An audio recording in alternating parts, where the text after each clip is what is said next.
Hello, everyone. This headline from Associated Press is very important because everybody needs to understand that just because the parties involved agreed to a ceasefire doesn't mean it's going to start with the flip of a switch. Russia's continued attacks on Ukrainian civilians are proof. What is involved?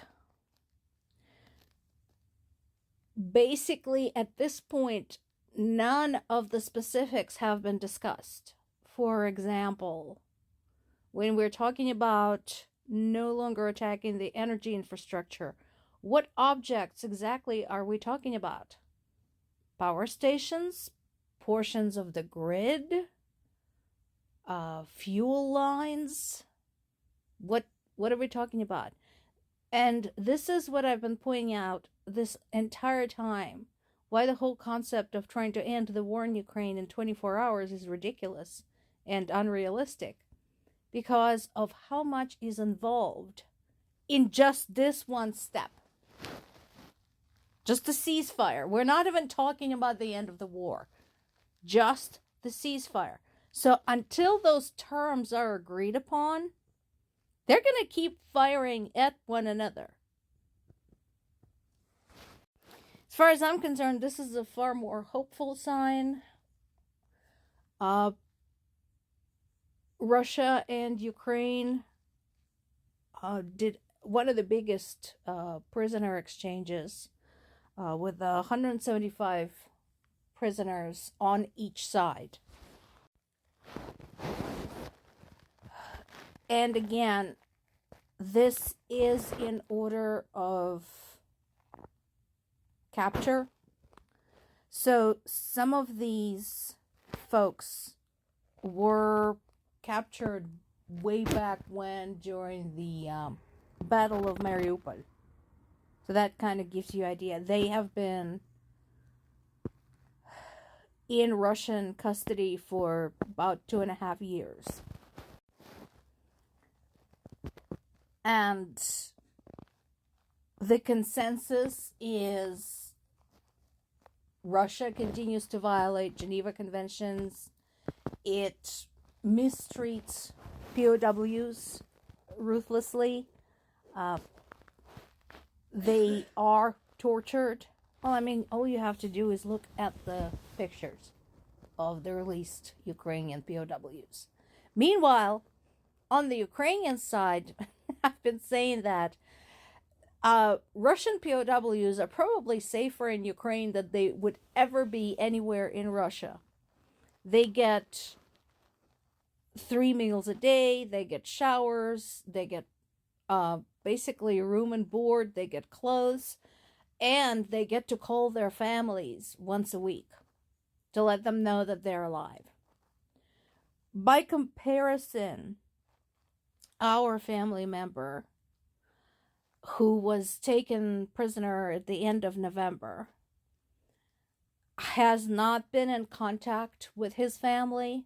We don't know whether he is still alive. And the only thing that we got about him is confirmation from Russia's armed forces that yes, indeed, he was in their custody. But again, that was back late November. We have not heard from him since. We don't know where he's being held. We don't know what his condition is. Nothing. And because he is a ranking officer, chances are he is being tortured for information. We don't know if he's ever coming home. Now, this is another one of those times where you just look at something and go, why?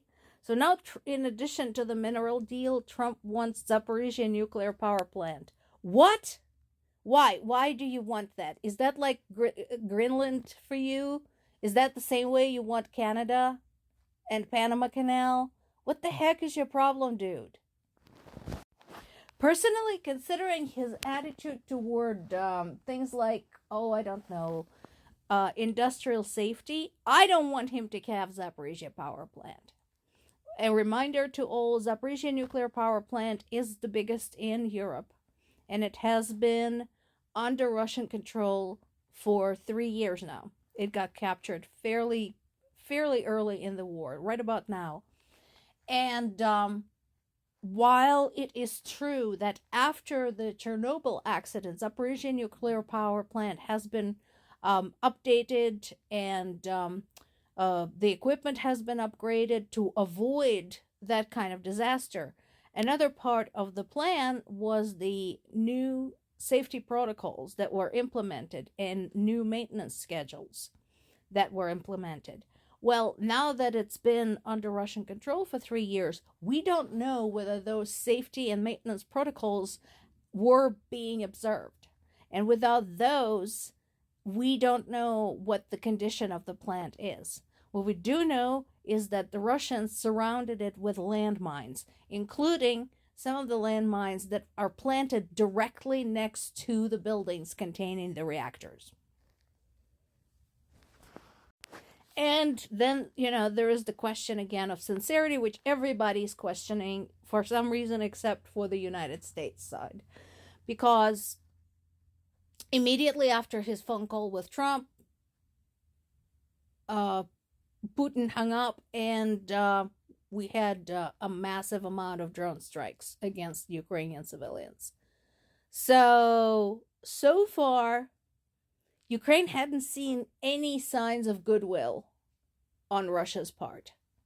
While this whole bullshit continues, Russia is just stalling for time, lying, and continuing to murder Ukrainian civilians. So, business as usual.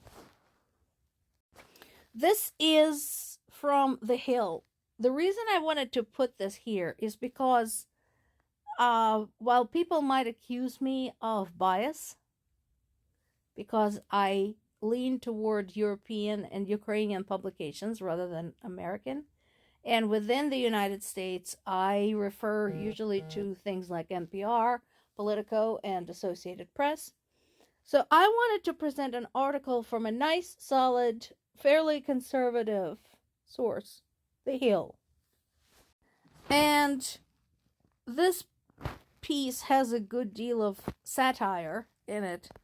And I do like the second paragraph there. As the courageous democratic activist Vladimir Kara-Murza, formerly a political prisoner in Russia, stated, "For once, albeit accidentally, Putin has told the truth. Long-term peace in Ukraine is only possible by eliminating the root cause of the crisis. The main root cause is an old deranged KGB officer in the Kremlin who views the collapse of the Soviet Empire as the greatest geopolitical catastrophe of the 20th century." Bingo! That's it. Stop blaming this on Ukraine. Stop blaming it on the EU, on the UN, on NATO. Just stop. There is no question as to who started this and why. And again, if you want to investigate for yourself, I strongly encourage you to take the timeline of countries joining NATO, which I have done in one of these videos already, and timeline of Russia attacking somebody. Set the two together and it becomes very clear who started it. Usually, NATO added more to its members following another act of aggression by Russia. Not content to stay in place after the fall of the Soviet Union, this has been going on since 1991. So, read this article, it's really good. Good analysis. And yes, the root cause is sitting in the Kremlin. More to come.